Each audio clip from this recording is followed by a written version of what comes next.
प्रियाजू के चरणों की ठसक आ जाती है। कितना महाबल है। अरे जिनके बल से भयभीत होकर वायु प्रवाहित होती है, मृत्यु अपना कार्य करती है, भुवन भास्कर प्रकाशित होते हैं, पृथ्वी जल में नहीं डूबती, सब अपने अपने शासन में रहकर कार्य कर रहे हैं। वो अनंत ब्रह्मांडों का शासन करने वाले समस्त अवतारों के अवतारी भगवान श्री कृष्णचंद्र जी, जिनके प्रेम के अधीन है, वो हमारी प्रियाजू। या के अधीन सदा इस सांवरो, या ब्रज को शिरताज। ये अभी गा लेते हैं, ये हृदय में जिस दिन आ जाएगा फूलन नहीं समाएगी, फूलन नहीं समाएगी। वो फूलन केवल आंसुओं के रूप में निकलती है। आनंद शुभ प्रवाह होता है, हृदय बहा बहा डुलता है, द्रवित हो जाता है। तभी तो अलम विषय वार्तया नरक कोटि विभत्सया वृथा श्रुति कथा श्रमो बत विभेमि कैवल्यता। बंद करो ये विषय वार्ता, ये कोटि नरकों से भी घृणास्पद है, और मुझे वेद वार्ता की भी अब आवश्यकता नहीं। वृथा और मोक्ष से तो मुझे कोई संबंध नहीं, भय लगता है। विभेमि कैवल्यता परेश भजनोन्मदा यदि सुखादया किम ततः। बड़े बड़े भजनानंदी ईश्वर की आराधना करते हैं, सिर झुकाकर प्रणाम करते, लेकिन हमारा उनसे भी क्या, क्योंकि मुझे लाडली जी के चरणों की आराधना मिल गई। परंतु मम राधिका पद रसे मनो मज्जतु। मेरा मन श्री जी के चरणों में लग गया। प्रभु श्री हरि हमारी पराधीनता को मेटने के लिए श्रीधाम वृंदावन का परिचय दिलाया और महारानी जी के चरणों का आश्रय दिलाया। नहीं, हम बहुत गुलाम हैं, अपने को बहादुर समझते हैं, स्वतंत्र समझते हैं, पर देख नहीं पाते कि हम विषयों के गुलाम हैं, हम इंद्रियों के गुलाम हैं, हम मन के गुलाम हैं, प्रकृति के अधीन हैं हम। ये पराधीनता मिटने के लिए हमें अवसर मिला है।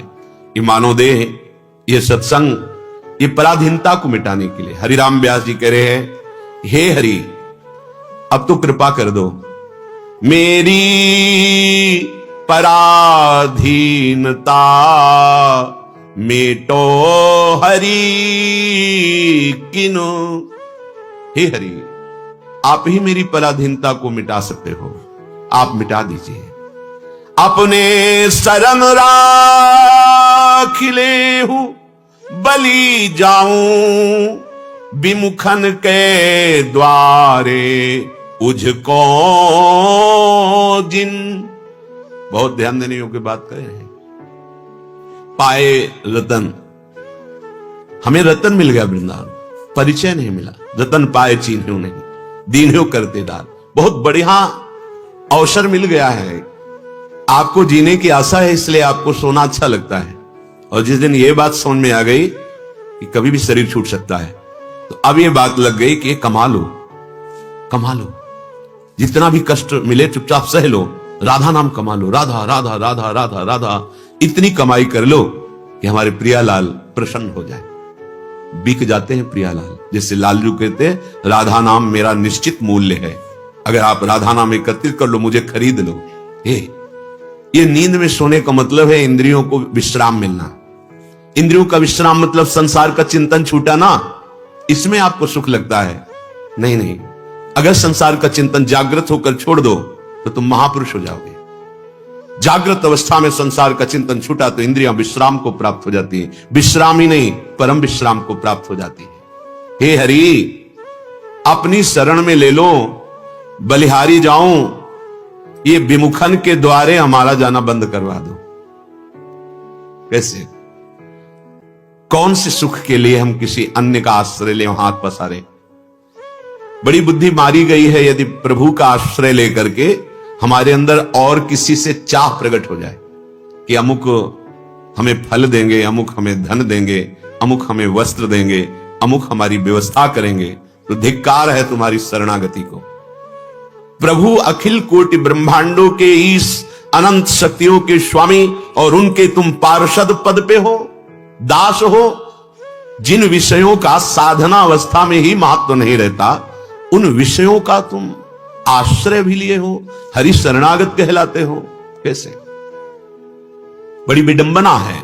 हे हरि मुझे ऐसा विश्वास दो कि मैं आपके विमुख जनों के दरवाजे जाकर ऐसा ना करूं। ये ऐसा करना शरणागति में कलंक है। केवल भिक्षान्नम औषधम, इसके लिए तो आदेश दिया गया है। क्या होता है, हम लोग केवल जबान से कह देते हैं कि भगवान की तो हम शरणागत हैं, लेकिन हृदय से नहीं होते। नहीं तो आपको सच्ची कहते हैं, जैसे माता को फिक्र है अपने बच्चे की, कब क्या पहनाना है, कब कौन सा उसको भोजन देना है, क्या उसको कहां घुमाना है, कैसे उसका मनोरंजन करना है। हमारे प्रभु का एक नाम है जनमन रंजन, अपने शरणागत के मन को आह्लाद प्रदान करने वाले। ऐसे रहो, जो पवावे वो पालो, जो पहनावे वो पहन लो, जैसे रखें वो रहो। अपने कर्तव्य में प्रमाद मत करो। कर्तव्य जो आपको गृहस्थी विरक्ति जो कर्तव्य मिला है, जितनी सामर्थ्य मिली प्राणपन से करो, और जैसे हरि रखे वैसे रहो। किसी के आगे हाथ मत फैलाओ, यह हमारे दासत्व में कलंक है। तुम्हारे दास ही आस औरन की, उपजत नाहिन श्याम तुम्हें घिन। हरि मैं कहलाता हूं कृष्णदास, केशवदास, रामदास, हरिदास, आपका शरणागत कहलाता हूं। पर प्रभु हमारी स्थिति बहुत वैसी है, हम किसी व्यक्ति से आशा रखते हैं। आपको घृणा नहीं आती हमारे प्रति? हरिराम व्यास जी कह, नाहिन श्याम तुम्हें घिन, तुम्हें घृणा नहीं आती कि मेरा दास कहलाकर सोचो हम कितने बड़े के दास हैं। यही सोच हमारी बिगड़ गई है। हम है किनके? आप श्रद्धा करो ना करो, आप अपने पिता पर श्रद्धा करो ना करो, वो पिता है, वो मां है। ऐसे ही हमारे अंशी हैं हरि, हम उनका अंश हैं। ईश्वर अंश जीव अविनाशी। माता पिता का संबंध इस प्राकृतिक देह मात्र में, लेकिन हमारा संबंध स्वतः सिद्ध संबंध हरि से है। वो हमारे अंशी हैं, हम उनके अंश हैं। वो हमारे स्वामी हैं, हम उनके दास हैं। कैसे तुम्हारे स्वामी? शिव, विरंच, शनकादि, जिनकी चरण वंदना करते हैं। एक भगवद आश्रित वृत्ति किसी वस्तु, किसी सुख सुविधा के लिए, किसी पार्थिव शरीराभिमानी के आगे हाथ फैलावे, शरणागति में बड़ा कलंक है, बड़ा कलंक। किस सुख के लिए, कौन से लाभ के लिए? हमारे प्रभु क्या नहीं दे सकते? बोले नहीं दे रहे हैं तो बड़ा मंगल है, अगर वो नहीं दे रहे तो बड़ा मंगल कर रहे हैं। सच्ची मानिए, अज्ञान के कारण आप ऐसा सोचते हैं। उनके पास कोई कमी नहीं, वो मायाधीश है। वो हमें इसलिए नहीं दे रहे, अनंत जन्मों से हम भटक रहे हैं, अब वो अपने को देना चाहते हैं। काहे को माया की चीजें मांग रहा है? मेरे को ले। प्रभु इसको लेके क्या करेंगे? प्रभु के प्राप्त होने पर सब प्राप्त हो जाएगा, कुछ बाकी नहीं रहेगा। आनंद समुद्र है। हम जो वस्तु मांग रहे हैं, जो विषय भोग रहे हैं, वो आनंद की खोज में आनंद मिलेगा। नहीं है इसमें आनंद, ये दुख योनया है। आनंद समुद्र प्रभु है। हे प्रभु, आपका कहलाकर औरों के आगे हाथ पसार, किसी लिए भी हाथ नहीं पसारना। हमको कोई धार्मिक कृत्य करना तो हमारे पास जो है उतने से धर्म की पूर्ति हो जाएगी, उससे चंदा मांगने की जरूरत नहीं। सत्य धर्म के पालन के लिए ऐसे करने की आवश्यकता नहीं। एक महात्मा मुदगल नाम के ऋषि थे। वो सीलोंच वृत्ति से जीवन निर्वाह करते थे। सील कहते हैं जब किसान का पूरा अन्न उठ जाता है, उसका अधिकार खत्म हो जाता है खेत से, अब वो जो पड़े हुए दाने हैं अन्न के, उन्हें चुन लेना।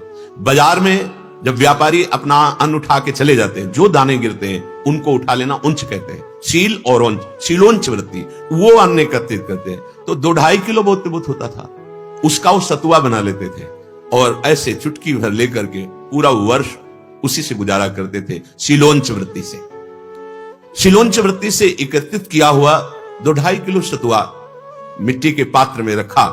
इतने में अतिथि रूप से आ गए भगवान। निष्ठा की परीक्षा होती है। यदि आप कुटिया बनाए हो, यदि आपके यहां अन्न है एकत्रित, तो आए हुए अतिथि का अगर स्वागत नहीं करेंगे तो आपका तप और पुण्य नष्ट हो जाएगा। शास्त्रीय सिद्धांत है।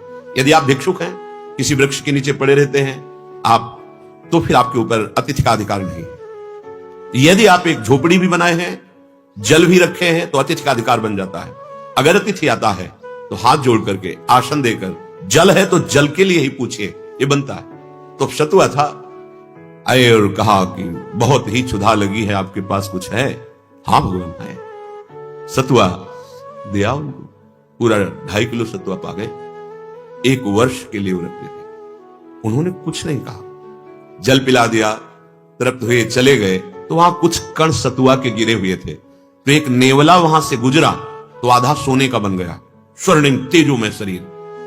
अब वो जब महाराज युधिष्ठिर की राजसूय यज्ञ हुई, राजसूय यज्ञ भगवान मुखिया उसमें, तो जब पूरी हो गई राजसूय यज्ञ तो हर जगह वो लौट रहा था। पूरे यज्ञ मंडप पर जहां जहां पंगत पवाई गई वो बार बार यही कहता था कि मुद्गल ऋषि की सतुआ यज्ञ से बढ़कर ये राजसूय यज्ञ नहीं है।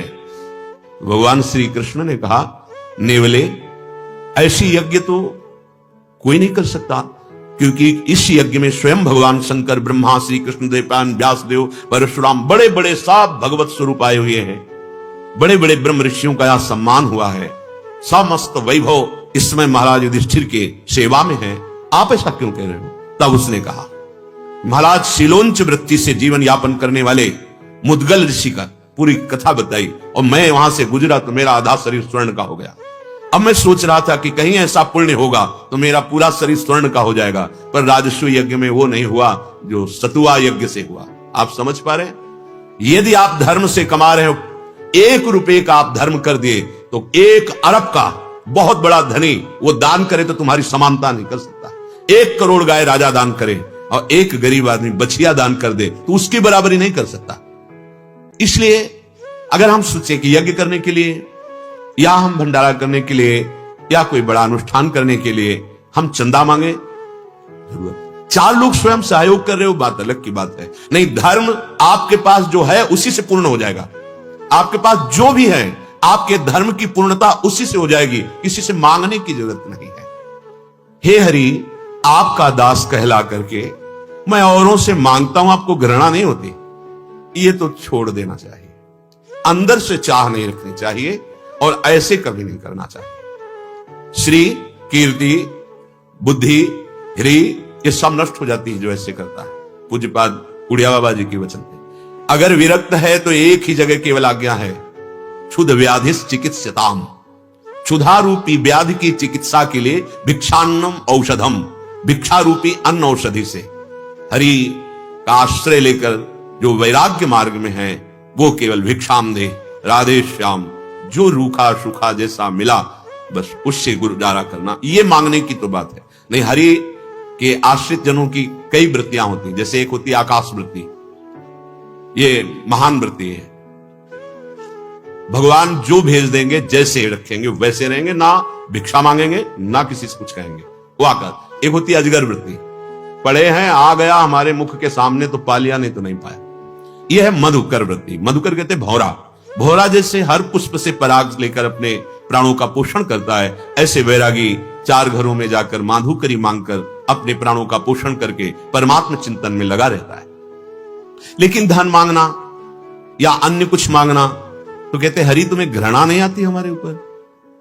केतिक आयु केतिक जीवन, काहे विनाशत काज हटक कर। अरे तुम्हारा कार्य था निष्काम होकर परमात्मा चिंतन करते हुए त्रिभुवन पर विजय प्राप्त करना, और तुम इस छोटी सी आयु के लिए भोग मांगते घूम रहे हो। व्यवस्था की कितना, अरे हरि आश्रित रहो, वो चाहे जैसे महलों में रखे चाहे झोपड़ी में बांध दें, जथा लाभ संतोष सदा, काहू सो कछु न चाहूंगो। ये हमारी निष्ठा है, ये हमारा जीवन है वैरागियों का।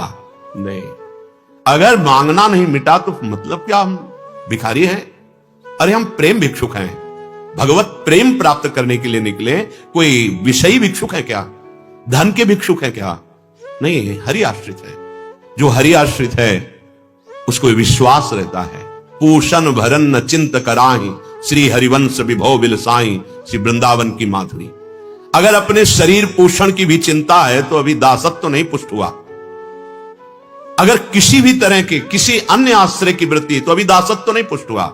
दासत्व पुष्ट हो गया तो बकाया क्या रह गया? योगक्षेमम बाहम में हम स्वयं स्वामी देखते हैं। तुम्हारे दास है, मैं आपका दास कहलाता हूं। आस औरन की उपजत नाहिन, श्याम तुम्हें घिन, मेरी पराधीनता मेटो हरिगिन। हे हरि, मेरी पराधीनता मिटा दो। आपके सिवा और किसी से आशा न रहे, और आपसे भी आशा केवल आपके सुमिरन की, आपके प्रेम की। इसी से पूर्ण तृप्ति हो जाएगी, कोई चाह नहीं रह जाएगी। प्रभु मैं तो आपका दास हूं। ये कैसी वृत्ति हमारी कि हम औरों की तरफ देखें आशा रखकर। सिंहनि के बालक भूखे हु प्राण तजत, नहीं चरत हरियो तृण। सिंह का बालक कभी घास नहीं चर सकता, चाहे मर जाए वो। ऐसे हरि का दास कभी हाथ नहीं पसार सकता, चाहे मर जाए। पक्का दासत्व का पता नहीं उसे, किसके दास हो। ऐसे कहा मोर दासा, करे तुच्छ नरन के आशा, तो कहो कहां रहा विश्वासा। अरे मंगबो भलो न बाप सो, जो प्रभु राखे टेक, खुद गरज हो उनकी सो करे। प्रतिपल संभाल करते। कई बार देखा है कि यहां बाद में प्रकट होता है, व्यवस्था पहले होती है। पक्का हजारों बार देखा है। पूज्य भाई जी महाराज के पास एक पत्र आया तत्कालीन कि श्री महात्मा गांधी के पुत्र और उनका परिकर कुछ ही समय में गोरखपुर स्टेशन पर आने वाला है और वो भूखे हैं। 20-25 लोग होंगे, आप उनकी तत्काल व्यवस्था कर दीजिए। भाई जी को जब मिला तो बस ये था कि 1 ही घंटे में वो ट्रेन आने वाली। भाई जी ने अकिंचन भाव से रह रहे थे गीता वाटिका में। भाई जी ने कहा तो कैसे कैसे पत्र रख दिया। क्यों मैं सोच रहा हूं कैसे, जिसने पत्र भेजा वही व्यवस्था करेगा। अब देख रहे हैं कि वो व्यवस्था क्या होती। किसी से नहीं कहा। थोड़ी देर में घोड़े से जो चलता है खड़खड़ा इक्का, वो ऐसे नवीन कपड़े से ढका हुआ, ऐसे 2 आदमी पीछे थे और एक जो उसको संचालन कर रहे थे, वो 2 आदमी आए और कहा भाई जी आज अमुक के यहाँ उत्सव था, तो उनका सबसे पहले अमनिया ले जाओ, और भाई जी के यहाँ राधा माधव का भोग लगेगा, वहां साधक जन पाएंगे, फिर यहाँ उत्सव में तो भाई जी खीर पूड़ी कचौड़ी और सब ये आया है। भाई जी मुस्कुराए और कहा सीधे गोरखपुर स्टेशन, सीधे स्टेशन ले चलो। अब उसने कहा स्टेशन, हाँ स्टेशन ले चलो। भाई जी भी साथ गए, गाड़ी आई, बढ़िया परोसा गया, सब पाए, भाई जी भी पाए, उन्हीं के साथ गीता। ये कर तुम अकर तुम अन्यथा कर तुम। अगर भरोसा दृढ़ है प्रभु का तो कभी प्रभु भरोसा किसी का नहीं तोड़ते। विश्वास करो। नरसिंह मेहता जी के पास इतना बड़ा पर्चा आया भात भरने का, रख दिया गोविंद के सामने। आपने ही तो पीड़ित करके लिखवाया है उनसे, ये ले वापईपुर। आश्चर्य में भात भरा, आश्चर्य में। हम प्रभु के दासों के कह रहे सिंह का बच्चा भूखा मर जाए, तृण नहीं चरता। ऐसे हरि का दास चाहे प्राण निकल जाए ऐसे नहीं करता किसी से। अगर ऐसे है तो दासत्व में कमी है, शरणागत में कमी है। अभी ठसक नहीं आई अपने आराध्य देव की, मांगने की जरूरत। जैसे कोई कहता है हम प्रभु को क्यों परेशान करें मांग के, अज्ञान की बात। सृष्टि बनाने में उनको परेशानी हुई थी क्या? तुम सहयोगी थे क्या? अरे तुमको भी उन्होंने बनाया है। अपनी वृत्ति को, गलत वृत्ति को गुण मत मानो, गलती को गलती मानो, सुधार कर लो।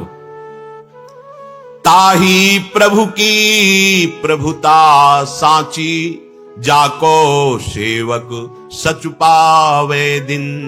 व्यास ही आस राधिका वर की, जग रूठो तूठो अब ही किन। कह रहे प्रभु मैं आपसे और कुछ नहीं मांग रहा हूं, मेरी पराधीनता मिट दो। ये इंद्रियों की गुलामी, ये मन की गुलामी, ये भोगों की गुलामी, औरों के आगे हाथ पसारने की इच्छा, औरों का भरोसा आशा, इसे मिटा दो।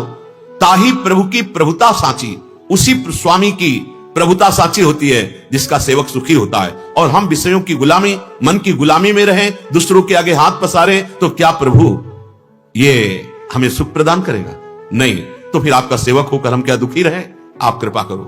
क्या वस्तुएं नहीं मांग रहे, पराधीनता मेटो, मुझे ऐसा ज्ञान दो, मेरे अंदर ऐसी भक्ति प्रदान करो कि किसी के आगे हाथ पसारने की वृत्ति न रह जाए, किसी अन्य का भरोसा न रखे। हे नाथ व्यास ही आस राधिका वर की, बस हमें तो केवल आशा आपसे है। हे राधावर, हे राधा वल्लभ लाल, केवल आपसे आशा है। ये संसार चाहे अभी प्रसन्न हो जाए और चाहे सब नाराज हो जाए, मुझसे इससे कोई फर्क नहीं। यह है दास का स्वरूप। और यदि आपने प्रभु की दासता स्वीकार कर ली, धाम का आश्रय ले लिया, तो एक बात जो कह रहे उसे ध्यान से सुनना। कह रहे स्वक्षाम मुक्त सडूर्मि भी रहो, प्रेमामृताब्धेर भृताम। केवल दासत्व से, ठसक से, जो गोस्वामी जी मांग रहे हैं, असाभिमान जाय जनि भोरे, मैं सेवक रघुपति पति मोरे, ये अभिमान कभी भूलू ना, हर समय अभिमान बना रहे कि सियाराम मेरे स्वामी और मैं उनका दास, ऐसे श्यामा श्याम मेरे स्वामी और मैं उनका दास, ये ठसक बनी रहे। क्या होगा इससे? कह रहे स्वक्षाम, आपका मन स्वच्छ हो जाएगा, आपकी बुद्धि स्वच्छ हो जाएगी, आपका चित्त स्वच्छ हो जाएगा, आपका अहंकार स्वच्छ हो जाएगा, तो आपको दिव्य वृंदावन, जो करोड़ों चंद्रमाओं की कांति बिखर रही, जहां अद्भुत सुख की वर्षा करते हुए प्रिया प्रीतम विहरण कर रहे, इन्हीं नेत्रों से देखने को मिल जाएगा।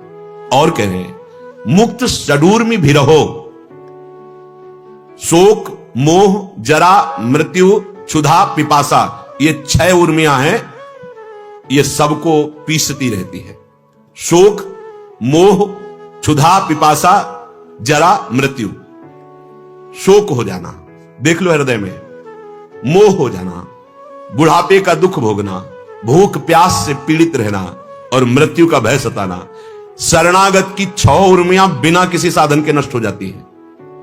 भूख प्यास की चिंता नहीं रहती, क्योंकि जब आपको पवाना हो, छोटा बच्चा खेल रहा है, मां पकड़ के ला रही, चल बाल भोग कर, दूध पी, फिर जाके खेल। एक वात्सल्य के एक अंश से है, अनंत वात्सल्य समुद्र प्रभु के हमारी चिंता नहीं रखते।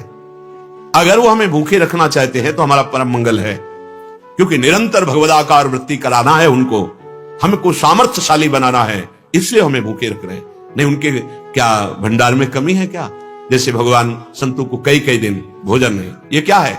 परिपक्व स्थिति कि भूख में भी हमारा भजन निरंतर चले, कभी खूब हलवा पूड़ी अच्छे अच्छे पदार्थ, तो भगवत विस्मरण नहीं, निरंतर भजन। कोई भी, ना तो क्षुधा ना पिपासा ना शोक न मोह न जरा न मृत्यु, कोई भी हमारे भजन को रोक ना पावे, भगवान इसलिए हमको पक्का करते हैं। जो शरणागत है उसके ऊपर इनका प्रभाव नहीं पड़ेगा। मोह ये सबको बांधे हुए है, लेकिन शरणागत का वही मोह, वही ममता एकमात्र प्रभु से हो जाती है। सबकी ममता ताग बटोरी, मम पद मन बांध बर डोरी। वो एकमात्र प्रभु से प्रेम करता है। बुढ़ापे का कष्ट उसे होता है जो जवानी में नाना प्रकार की विषय विलासिता में व्यतीत किया है, अब बुढ़ापे में उसको जलना पड़ेगा। और जवानी में संयम रह के भजन किया है तो बुढ़ापा उसके लिए दुखदाई नहीं होता, बहुत सुखद रहता है, क्योंकि काम हो गया। जब नया कपड़ा मिल जाता है तो पुराना कपड़ा का शोक नहीं रह जाता, ध्यान रखना। जब भाव देह की प्राप्ति हो जाती है तो इस शरीर को अभी नष्ट हो जाए कोई फर्क नहीं पड़ता। जैसे सांप की केचुल उतरने पर सांप को कोई कष्ट नहीं होता, उसको कोई राग नहीं होता उस केचुल से, ऐसे ही भक्त को या ज्ञानी को अपने इस भ्रमात्मक शरीर से बिल्कुल राग नहीं रहता। इसका मतलब ये नहीं कि वो स्नान नहीं करता, वो वस्त्र नहीं धारण करता, वो उचित पथ्य या कुपथ्य का ध्यान नहीं रख, ये सब होगा, राग नहीं होगा, राग पूर्वक नहीं होगा। मृत्यु का भय जीने की आशा के कारण है। जीने की आशा ज्ञान से, भक्ति से, अष्टांग योग से, कर्म योग से ये मिट जाए।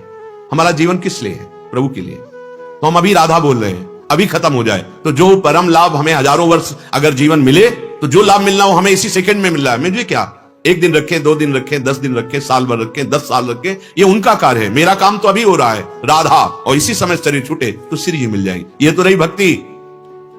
अगर लक्ष्य बन जाए अपना कोई सांसारिक विषय भी, सांसारिक उन्नति भी, तो देखो लोग अपने प्राण त्याग देते हैं।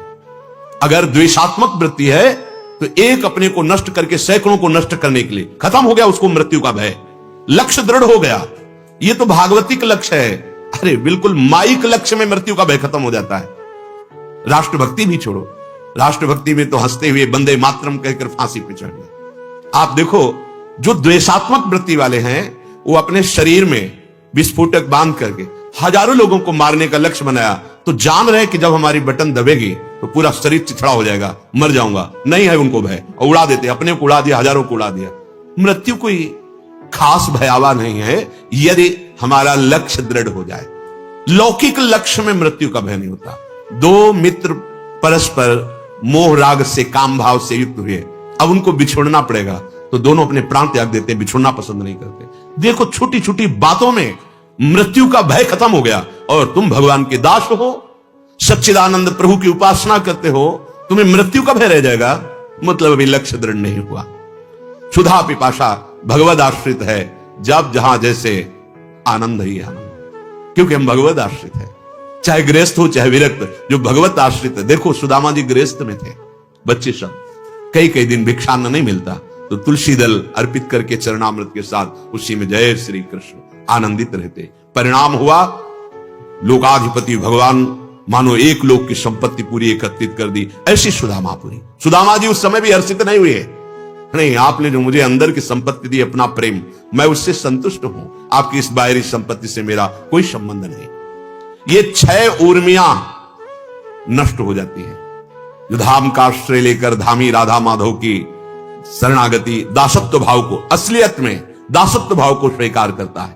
अब इतना ही नहीं, बोले प्रेमामृताब्धेर भृताम, उसके हृदय में प्रेम का प्रादुर्भाव कर देते। ये दुर्लभ बात है।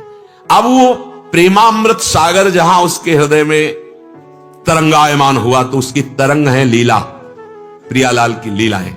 अब वो उन लीलाओं के चिंतन में, देखने में इतना डूब जाता है कि अपने आप को भी लीला में पाता है। यह है सबसे बड़ी उपलब्धि, भावदेह की प्राप्ति होकर लीला में प्रवेश पा जाना। यह सब दासत्व से प्राप्त होता है, शरणागति से प्राप्त होता है। अपने लोग शरणागत कहलाते हैं, पर शरणागति के मार्ग में हम नहीं चल पा रहे, हम उनके प्रतिकूल चलते हैं। जबकि श्री कृष्ण अनुकूल लेन प्रतिकूलस्य वर्जनम, प्रतिकूलता त्यागनी चाहिए। हमें क्या अपने प्रभु का ऐसा भरोसा नहीं है? क्यों हमारे लिए जो विधान कर रहे हैं बहुत मंगल में विधान कर रहे हैं, फिर क्यों हम प्रश्न करें प्रभु से कि हमारी ऐसी व्यवस्था होनी चाहिए? वो अज्ञानी है क्या? अरे महालक्ष्मी पति, एक संकल्प से अनंत ब्रह्मांडों का सृजन करने वाले, और हम उनके दास हैं। यदि वो मुझे ऐसी परिस्थिति दिए तो है कोई मंगल विधान, विश्वास मान लीजिए। हम याचना ना करें, और अगर याचना करनी ही है तो केवल अपने प्रभु से करें, अन्य किसी से याचना ना करें। चलते हैं, श्री भगवान अर्जुन जी को उपदेश किया 2 बातों का।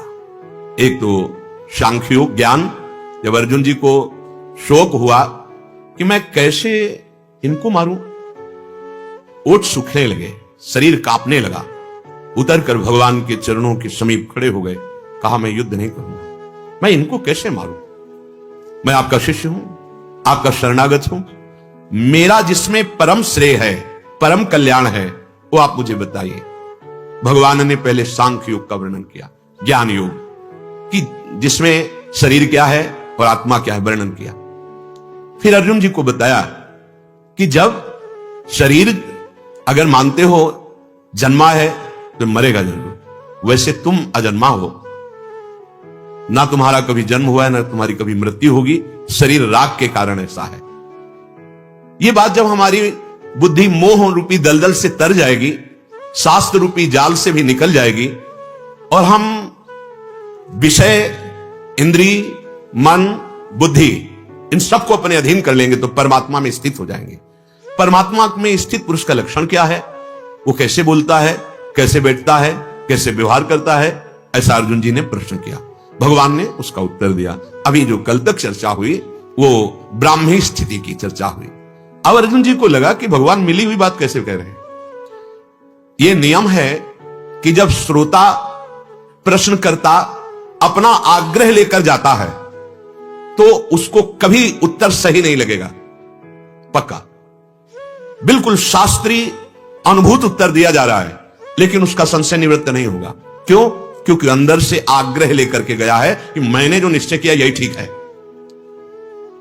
वक्ता, उत्तर देने वाला जो बोल रहा है वो तभी हमारे ऊपर रंग लाएगा जब हम अपना आग्रह छोड़कर अपना प्रश्न करें। अब जो निर्णय निकल रहा है उसका हम पहले मनन करें, मनन करके आचरण में उतारे तो आपको उत्तर समझ में आ जाएगा कि सही है। लेकिन आपने पहले ही मान रखा है, जैसे अर्जुन जी ने, मैं आपकी शरण में हूं, आपका शिष्य हूं, पर मैं युद्ध नहीं करूंगा क्योंकि युद्ध करने में पाप है, युद्ध करने में दोष है। वर्णन किया ऐसा होगा, उस सब मारे जाएंगे, फिर स्त्रियां दूषित होंगी, वर्ण संकर होगा, उससे फिर पिंड लुप्त हो जाए, क्या क्या वर्णन किया। अब अर्जुन जी को लग रहा है कि भगवान हमें स्पष्ट आज्ञा तो दे नहीं रहे, कभी सांख्य योग का वर्णन कर रहे हैं, कभी कर्मयोग का वर्णन कर रहे हैं, अब ब्राह्मी स्थिति का वर्णन किया। तो अगर ब्राह्मी स्थिति ही सर्वश्रेष्ठ है तो मुझे घोर कर्म में क्यों लगा रहे हैं? अर्जुन जी भगवान से प्रश्न किए। अर्जुन उवाच ज्यायसी चेत कर्मणस्ते मता बुद्धिर्जनार्दन तत्किं कर्मणि घोरे माम नियोजयसि केशव। व्यामिश्रेणेव वाक्येन बुद्धिं मोहयसीव मे, तदेकं वद निश्चित्य ये